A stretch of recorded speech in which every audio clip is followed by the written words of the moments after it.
Hello everyone, this is Shashank Singh and again welcome to my YouTube channel IAS point best way of learning. Friends, आशा करता हूं कि आप सभी लोग स्वस्थ होंगे और अपने अध्ययन कार्य में लगे हुए होंगे। फ्रेंड्स, IAS पॉइंट सदैव से एस्पिरेंट की मांग को ही प्राथमिकता देता रहा है। तो दोस्तों, आज हम इकोनॉमिक्स चैप्टर नंबर 4 के विदेश व्यापार और बाजारों का एकीकरण टॉपिक के बारे में अध्ययन करने वाले हैं। विदेश व्यापार क्या होता है और बाजारों को एकीकृत कैसे किया जाता है, बाजारों का एकीकरण कैसे होता है, इस वीडियो लेक्चर के माध्यम से हम सभी जानेंगे। सो फ्रेंड्स, आइए स्टार्ट करते हैं। लंबे समय से विदेश व्यापार विभिन्न देशों को आपस में जोड़ने का मुख्य माध्यम रहा है। बहुत लंबे समय से एक देश दूसरे देश से कनेक्ट होते हैं, उसके कई जरिए होते हैं, कई माध्यम होते हैं, जिसमें से एक मुख्य माध्यम व्यापार भी रहा है, मार्केटिंग। यानी किसी सामान का कोई देश आयात करता है तो किसी भी अन्य सामान का कोई देश निर्यात करता है। इससे क्या होता है कि दोनों देशों में आपसी संबंध बना रहता है। इतिहास में आपने भारत और दक्षिण एशिया को पूर्व और पश्चिम के बाजारों से जोड़ने वाले व्यापार मार्गों और इन मार्गों से होने वाले गहन व्यापार के बारे में पढ़ा होगा। जैसा कि हम लोगों ने इतिहास में पढ़ा है कि भारत और दक्षिण एशिया को पूर्व और पश्चिम के जो बाजार हैं उनसे जो जोड़ने वाले मार्ग हैं, जैसे हम लोग बंदरगाह के बारे में जानते हैं कि बहुत सारे सामान ऐसे हैं, प्रोडक्ट ऐसे हैं कि जो जल मार्ग के द्वारा आते हैं और बंदरगाह पर आकर के अनलोडिंग उनकी होती है। आपको यह भी याद होगा कि व्यापारिक हितों के कारण ही व्यापारिक कंपनियां जैसे ईस्ट इंडिया कंपनी भारत की ओर आकर्षित हुई। ईस्ट इंडिया कंपनी का नाम आपने तो सुना ही है कि यह अंग्रेजों की कंपनी थी और यहाँ आकर के इंडिया में जब देखा कि यहाँ यानी कि बिजनेस करने की औपचारिकता बहुत अधिक है, यहाँ से हम व्यापार कर सकते हैं, यहाँ से हम मार्केट अपना बना सकते हैं, क्योंकि यहाँ कच्चे माल की अधिकता बहुत ज़्यादा थी, तो उनको अपने व्यवसाय को डेवलप करने का, विकसित करने का मौका मिल गया, चांस मिल गया। और देश का उस समय अंग्रेजों के हाथ में था ही। तो ईस्ट इंडिया कंपनी ने भारत में जो कच्चे माल होते थे उनसे प्रोडक्ट को उत्पाद किया जाता था, प्रोडक्ट का उत्पादन किया जाता था और लोगों को कम पैसे पे, कम मजदूरी पे रखा जाता था। आखिरकार विदेशी व्यापार का बुनियादी कार्य क्या है? अगर हम कोई पूछे कि जो विदेशी व्यापार है, फॉरेन मार्केटिंग जो है, उसका बुनियादी कार्य क्या है, वो करती क्या है, स्टार्टिंग कहाँ से करती है, आगे हम पढ़ते हैं कि सरल शब्दों में कहा जाए तो विदेश व्यापार घरेलू बाजारों अर्थात अपने देश के बाजारों से बाहर के बाजारों में पहुंचने के लिए उत्पादकों को एक अवसर प्रदान करता है। यह तो साफ साफ स्पष्ट है कि विदेशी व्यापार मतलब अपने जो घरेलू राष्ट्रीय व्यापार है इसको छोड़ करके किसी अन्य देश में अपने उत्पादन को, अपने उत्पादकों को पहुंचाना है, अवसर प्रदान करना है, यही विदेशी व्यापार है। उत्पादक केवल अपने देश के बाजारों में ही अपने उत्पाद नहीं बेच सकते हैं, बल्कि विश्व के अन्य देशों के बाजारों में भी प्रतिस्पर्धा कर सकते हैं। विदेशी व्यापार में क्या होता है कि जो प्रोड्यूसर रहेगा, जो उत्पादक रहेगा, वह सिर्फ अपना मटेरियल्स, अपना सामान देश में ही नहीं, विश्व के अन्य किसी भी देशों में वह बेच सकता है और कंपटीशन कर सकता है। अच्छे से अच्छा सामान ला करके, अच्छे से अच्छी फैसिलिटी दे करके, अच्छे से अच्छे दामों में उस सामान को बेचने के लिए लॉन्च करना, इन सब से वह अपनी मार्केट में ख्याति प्राप्त कर सकता है, प्रतिस्पर्धा कर सकता है और आगे बढ़ सकता है। इसी प्रकार दूसरे देशों में उत्पादित वस्तुओं के आयात से खरीदारों के समक्ष उन वस्तुओं के घरेलू उत्पादन के अन्य विकल्पों का विस्तार हो जाता है। जैसे वही सामान अपने घरेलू मार्केट में भी मिल रहा है और वही सामान विदेश से आयात जो हुआ है वो भी मिल रहा है।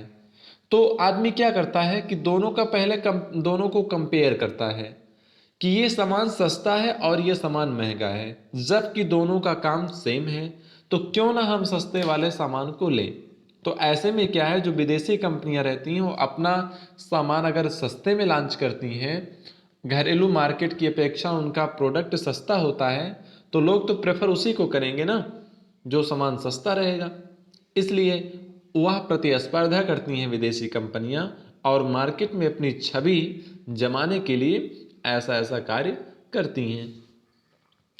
अब जैसे देखो यहाँ दो फोटोज हैं, दो दुकान है, तीन दुकान शॉप्स हैं। यहाँ लिखा हुआ गिफ्ट एंड टॉयज, यहाँ आपको गिफ्ट मिलेगा, खिलौने मिलेंगे और स्पोर्ट के भी कुछ सामान मिलेंगे। और दूसरा है इम्प्रेशंस, यहाँ आपको स्टेशनरी मिलेगी, यहाँ भी खिलौने और गेम्स से संबंधित सामान मिलेंगे, कोरियर भी होगा, यहाँ खेल से संबंधित सामान मिलेगा, इत्यादि चीज़ें यहाँ उपलब्ध हैं। अब हम भारत के बाजार पर चीनी खिलौने के प्रभाव के उदाहरण के द्वारा देश विदेश व्यापार के प्रभाव का अध्ययन करते हैं। जैसा कि अभी कुछ दिन पहले ही इंडियन गवर्नमेंट ने चीन के उत्पादों को बैन किया है इंडिया में, लेकिन उसके पहले चीनी मार्केट की जो भी टॉयज़ थे, मोबाइल फ़ोन्स थे या अन्य ऐप्स वगैरह थे, वह इंडिया में पूरी तरीके से अपनी जड़ें जमा चुका था, क्योंकि वह सस्ता था तो लोग उसी को प्रेफर ज़्यादा करते थे।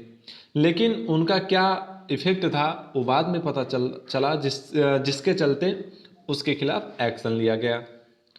अब आइए इस किताब में भी एक उदाहरण के द्वारा भारत में चीन के खिलौने का एक आर्टिकल है, इसको पढ़ते हैं। टॉपिक है चीन के विनिर्माताओं को भारत में खिलौने निर्यात करने को एक अवसर का पता चलता है।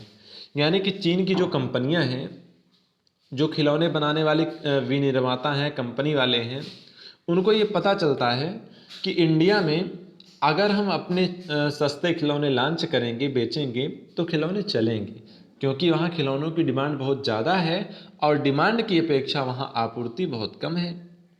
और नई नई टेक्नोलॉजी के अगर खिलौने हम ले आते हैं तो वह बहुत ज़्यादा विक्रय होंगे।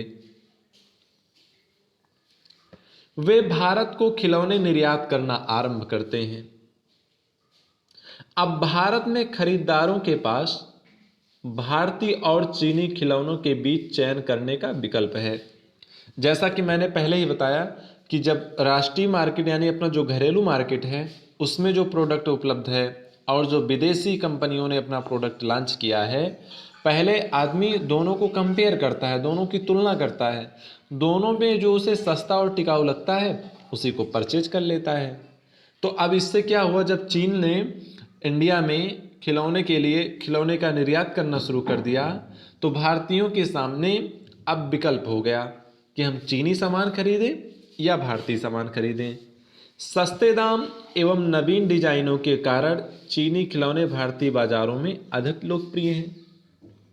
अब चीन के द्वारा जो खिलौना इंडिया में निर्यात किया गया, यहाँ क्या था,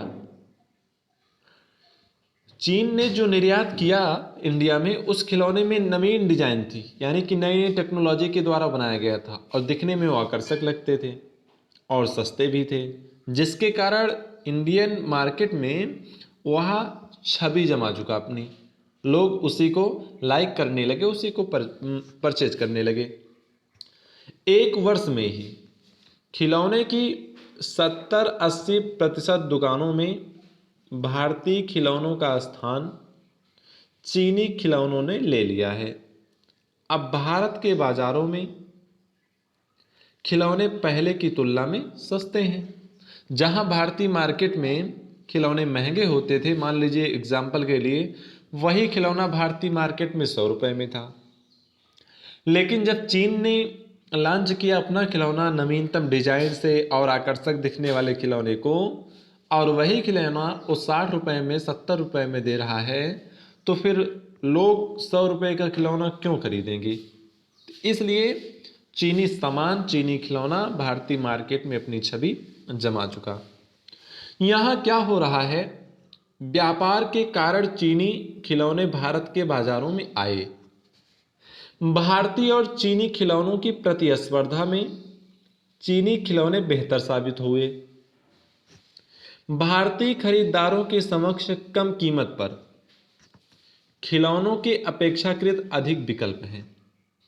इससे चीन के खिलौना विनिर्माताओं को अपना व्यवसाय फैलाने के लिए एक अवसर प्राप्त होता है।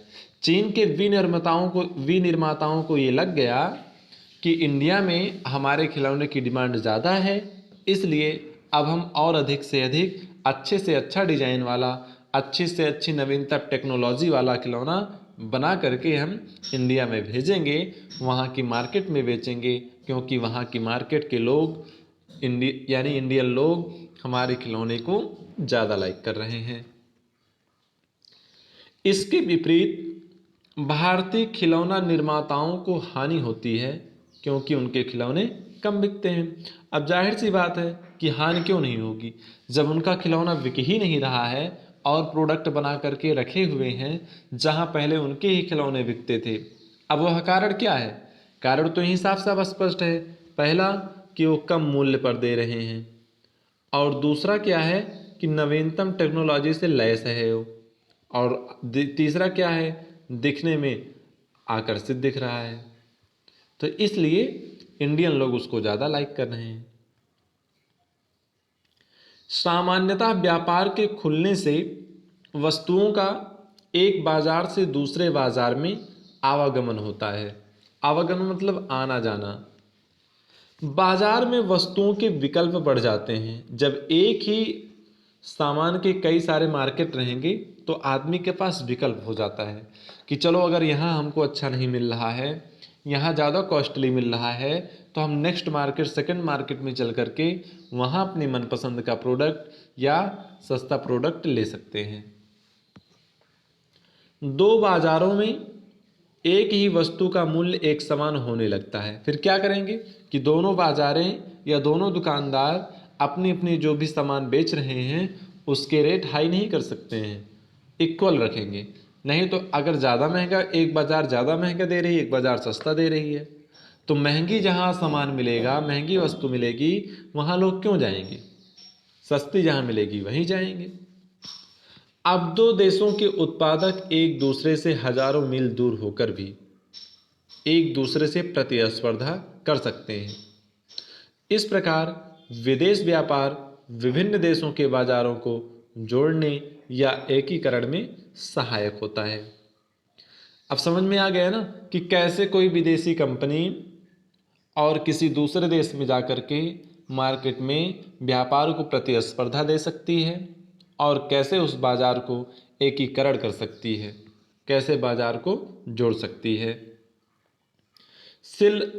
सिले सिलाए वस्त्रों के छोटे व्यापारी बहुराष्ट्रीय कंपनियों के ब्रांड और आयात दोनों से कड़ी प्रतिस्पर्धा का सामना करते हुए, अब जो यहाँ सिले सिलाए वस्त्र हैं ये रखे हुए हैं, और जो पहले की कंपनियों के ब्रांड और आयात से आए हुए हैं वो देख लीजिए।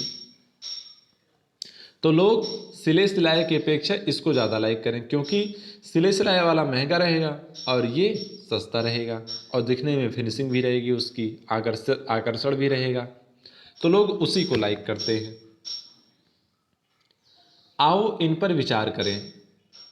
अतीत में देशों को जोड़ने वाला मुख्य माध्यम क्या था, अब यह अलग कैसे है? इसका आंसर आप सभी लोग कमेंट बॉक्स में जरूर बताना। सेकंड है, विदेश व्यापार और विदेशी निवेश में अंतर स्पष्ट करें। जैसा कि विदेश व्यापार के बारे में आज मैंने बताया और विदेशी निवेश के बारे में मैंने कल की वीडियो में बताया था। तो फ्रेंड्स, उन्हीं वीडियो में आप सभी को ये आंसर्स क्वेश्चन के मिल जाएंगे। इन केस नहीं मिलता है, आप कमेंट बॉक्स में आकर के कमेंट करके आप मुझसे पूछ सकते हैं। तीसरा है, हाल के वर्षों में चीन भारत से इस्पात आयात कर रहा है। व्याख्या करें कि चीन द्वारा इस्पात का आयात कैसे प्रभावित करेगा। पहला टॉपिक, चीन की इस्पात कंपनियों को। दूसरा टॉपिक, भारत की इस्पात कंपनियों को। और तीसरा टॉपिक है, चीन में अन्य औद्योगिक वस्तुओं के उत्पादन के लिए इस्पात खरीदने वाले उद्योगों को कैसे कैसे प्रभावित करेगा, ये सब आपको एक्सप्लेन करना है। चौथा है,